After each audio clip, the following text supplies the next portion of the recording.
मित्रों नमस्कार। मैं एस्ट्रोबद्री.com से पंडित पुरुषोत्तम सत्या आपके सामने प्रस्तुत हूँ श्राद्ध के बारे में जानकारी लेकर। जैसा कि आप लोग जानते हैं कि आजकल श्राद्ध पक्ष चल रहा है, तो श्राद्ध पक्ष में लोगों के मन में विभिन्न प्रकार के प्रश्न होते हैं, शंकाएं होती हैं, जिसके लिए मैं जानकारी देने के लिए आपके सामने प्रस्तुत हूँ। सबसे पहला प्रश्न होता है कि श्राद्ध किसे कहते हैं। तो दोस्तों, अपने पितरों के निमित्त श्रद्धापूर्वक जो भी कार्य किया जाता है या कर्म किया जाता है उसको हम श्राद्ध कहते हैं। श्राद्ध में पिंडदान और तर्पण का विशेष महत्व है। इसके साथ ही महत्व है ब्राह्मण को भोजन कराने का। अगर आप ब्राह्मण को भोजन नहीं करा पा रहे हैं तो ब्राह्मण को आप सूखी राशन दे सकते हैं। और अगला प्रश्न होता है कि अगर कोई गया में जिसने पिंडदान कर दिया है तो उसके बाद उसको पिंडदान करना चाहिए या नहीं करना चाहिए। तो मैं कहना चाहूँगा कि गया में 16 जगह पर पिंडदान होता है, लेकिन गया में पिंडों का विश्राम नहीं होता है।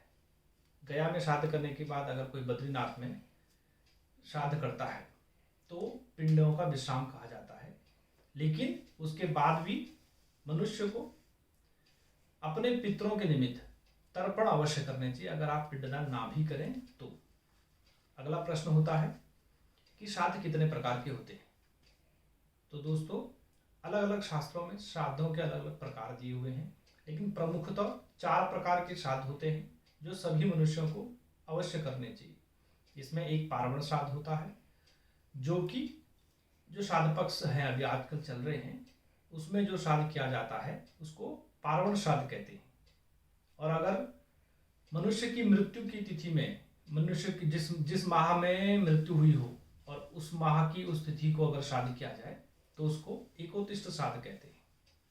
तीसरा श्राद्ध होता है नांदीमुख श्राद्ध, जो कि अगर हमारे घर में कोई विशेष कार्य हो रहा है या अनुष्ठान हो रहा है, जैसे विवाह इत्यादि विशेष कार्य हो रहा है, तो उसमें कार्य से पहले अगर पितरों के निमित्त जो भी श्राद्ध किया जाता है उसको नांदीमुख श्राद्ध कहते हैं। इसको इसलिए किया जाता है कि ताकि हमारे घर में जो अनुष्ठान हो रहा है, जो भी संस्कार हो रहा है, विशेष कार्य हो रहा है, उसमें कोई बाधा उत्पन्न ना हो। इसके लिए हमें नांदीमुख श्राद्ध करना चाहिए।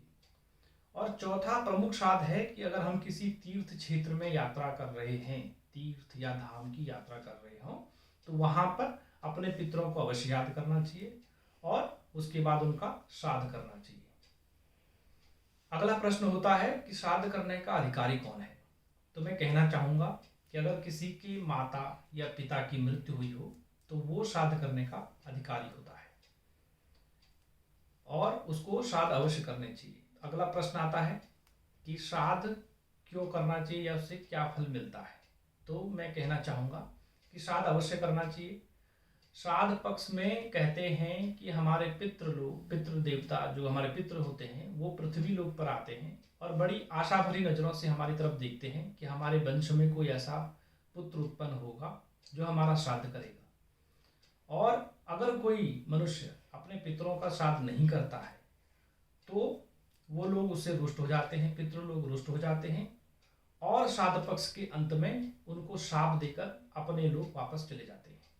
इसलिए अवश्य ही श्राद्ध करना चाहिए। कहते हैं कि जो पितरों को तर्पण नहीं देता है श्राद्ध पक्ष में, वो उस मनुष्य का पसीना पीकर पितृलोक को चले जाते हैं। अगला प्रश्न होता है कि श्राद्ध में विशेषतः कुछ बातें ध्यान देने योग्य होती हैं, कि जैसे श्राद्ध में श्राद्ध के समय पर मनुष्य को अपने घर में कपड़े नहीं धोने चाहिए, कहते हैं, क्योंकि उस समय श्राद्ध जो पितृ होते हैं वो आशा करते हैं कि पितृ हमारे निमित्त यहाँ पर तर्पण होगा, तो जो कपड़े धोने से जो पानी निकलता है वो उसी को पी लेते हैं। इसलिए श्राद्ध के समय कपड़े नहीं धोने चाहिए। अगर अगला प्रश्न आता है कि अगर मैं किसी कारणवश श्राद्ध नहीं कर पाया तो मुझे कब करना चाहिए, या मेरे पितरों की मृत्यु तिथि मुझे ज्ञात नहीं है तो क्या मैं श्राद्ध नहीं कर सकता।